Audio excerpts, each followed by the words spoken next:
Chaka Khan's appearance on the Jennifer Hudson show had been hyped for weeks.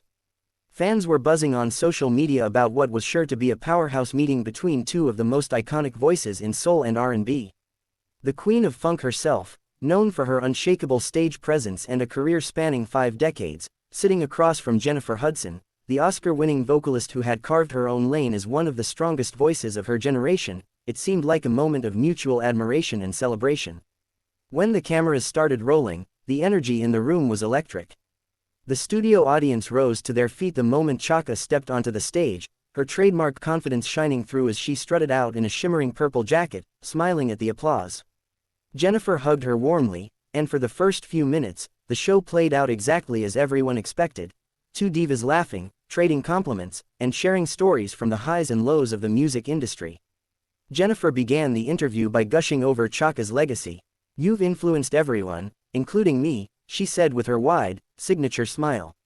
There would be no Jennifer Hudson without Chaka Khan paving the way. Chaka responded with a playful smirk, brushing it off with her usual humility-tinged sass. "Oh, baby, I'm just out here doing me.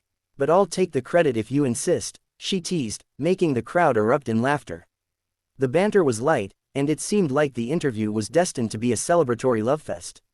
But Jennifer, known for her candid and unfiltered style of conversation, decided to steer the chat into more controversial waters.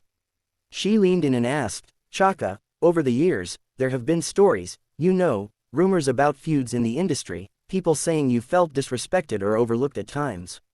Do you think that's true? Did you ever feel like your peers didn't give you the recognition you deserved?" For the first time, the mood shifted. Chaka's smile tightened. She adjusted her seat, crossing her legs with a deliberate slowness.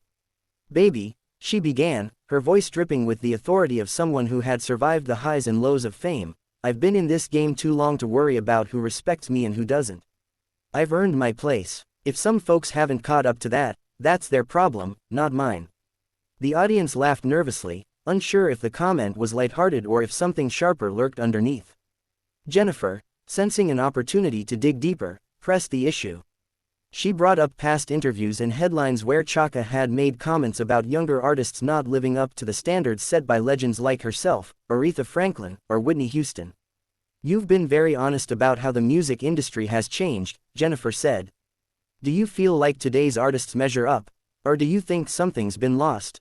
Chaka tilted her head, giving Jennifer a look that was both amused and sharp. "Look, I'll tell you the truth," she said. "Most of these kids today don't have the discipline. They want the fame, but they don't want the work. And don't get me started on the vocals. Half of them can't carry a tune live without a machine fixing it. Back in my day, you had to sing. You had to bring the house down every night or go home." The audience responded with a mix of cheers and murmurs, and Jennifer nodded thoughtfully. But then she decided to make it personal. "But Chaka, people have also compared me, my voice, even my journey, to yours.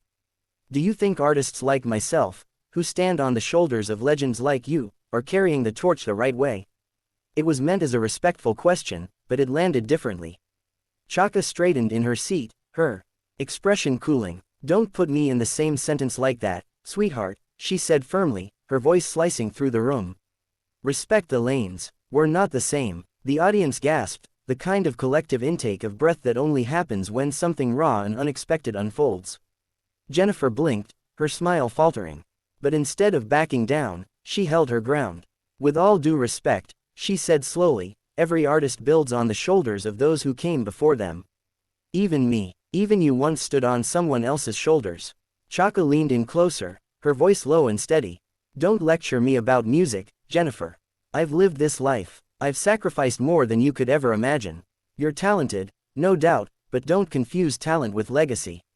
The audience shifted uncomfortably, sensing the tension between admiration and confrontation boiling over. Jennifer's warm smile was gone, replaced by a firm stare. The air in the studio was heavy, the band members glancing at each other uncertainly. No one expected what was about to happen next. When Chaka Khan rose from her chair, the air in the studio turned electric. It wasn't just the audience gasping in unison, it was the undeniable gravity of a legend refusing to be challenged on live television. She adjusted her jacket with a slow, deliberate grace, her chin tilted upward as though she were stepping off stage after a concert instead of storming away from a daytime talk show. Then you can keep your stage, baby. I don't need it, she said, her voice resonating like a final note that needed no encore. Without another word, she turned her back and strode toward the wings. The audience erupted into stunned whispers, some even rising to their feet to catch a glimpse of her disappearing off camera. Jennifer Hudson remained frozen in her seat, her hands clasped tightly together on her lap. For a moment, she didn't try to cover it with a smile. Her eyes followed Chaka until she was gone, and the silence in the studio was deafening. Then, with the instincts of a professional performer, Jennifer finally forced a nervous laugh. "Well, y'all," she said, her voice wavering slightly, "that's live television for you." The audience gave her a mix of laughter and awkward applause, but the tension hadn't lifted. Somewhere backstage, producers were frantically gesturing to one another, unsure whether to cut to commercial or let the moment breathe. Behind the curtains, chaos reigned. Chaka's team surrounded her as she stormed through the narrow halls, demanding her car be brought around immediately. One producer chased after her, trying to convince her to at least return for a musical performance that had been planned as the show's closing number. But Chaka wasn't having it. "I came here to be celebrated, not interrogated," she snapped, her heels clicking against the tile as her bodyguards flanked her. She wanted a sound bite, she got one. "I'm done." Within minutes, she was gone, swept into a waiting SUV that sped off before anyone could stop her. Meanwhile, Jennifer returned from a commercial break, attempting to regain her footing. She launched into a story about her upcoming projects, smiling brightly as if nothing had happened, but her eyes betrayed her. The audience, still buzzing from the confrontation, found it hard to focus on anything else. Phones lit up everywhere as people typed furiously, sharing what they had just witnessed on social media. By the time the show wrapped, clips of Chaka's walk-off were already going viral. On Twitter, the hashtags #Chaka vs #JHud, #DivasClash, and #TalkShowDrama trended within hours. Some users sided firmly with Chaka, applauding her refusal to be disrespected on Jennifer's stage. Chaka Khan earned her crown decades ago. "Don't try her," one fan tweeted, racking up tens of thousands of likes.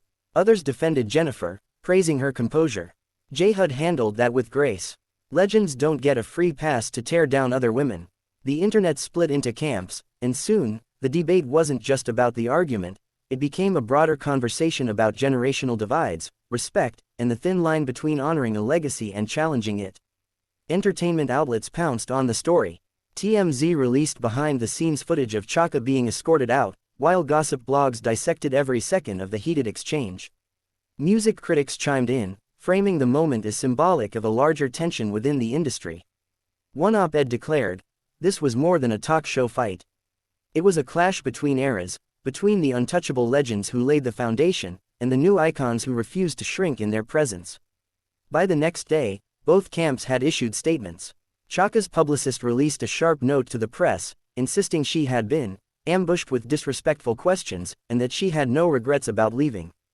Jennifer's team, on the other hand, emphasized that the show prided itself on authentic and unfiltered conversations, and that the moment, while heated, was nothing more than a passionate exchange between two strong artists. Neither statement did much to quell the firestorm. Talk shows and radio programs across the country weighed in. On The Breakfast Club, one host argued that Jennifer should have known better than to push Chaka on sensitive topics. On The View, Whoopi Goldberg sided with Chaka, saying, "Sometimes, when you're that legendary, you don't want to be compared. You just want to be." Meanwhile, music fans debated whether Jennifer had disrespected her guest or simply stood her ground. For Jennifer, the incident lingered. In her dressing room afterward, she reportedly sat quietly, replaying the conversation in her mind. "Did I go too far?" she asked one of her producers, who tried to reassure her that she had handled it with class. But Jennifer knew the clip would live on long after the cameras stopped rolling. Her reputation as a warm, gracious host had now collided with the raw unpredictability of live television. As for Chaka, the walk-off only added to her mythos. For decades, she had been known not just for her unmatched voice, but for her fiery, uncompromising personality. Walking out on Jennifer Hudson's show cemented her as someone who refused to bend, even when facing another vocal powerhouse. For some fans, it was proof that Chaka Khan was still untouchable. For others, it was evidence that even legends could let pride get in the way. In the end, the clash wasn't just about one interview, it became a cultural moment. A reminder that when two divas of that caliber collide, sparks aren't just possible, they're inevitable. And as the clip continued to circulate online, racking up millions of views, one thing became clear: the stage had never felt smaller than the night it tried to hold Chaka Khan and Jennifer Hudson at once.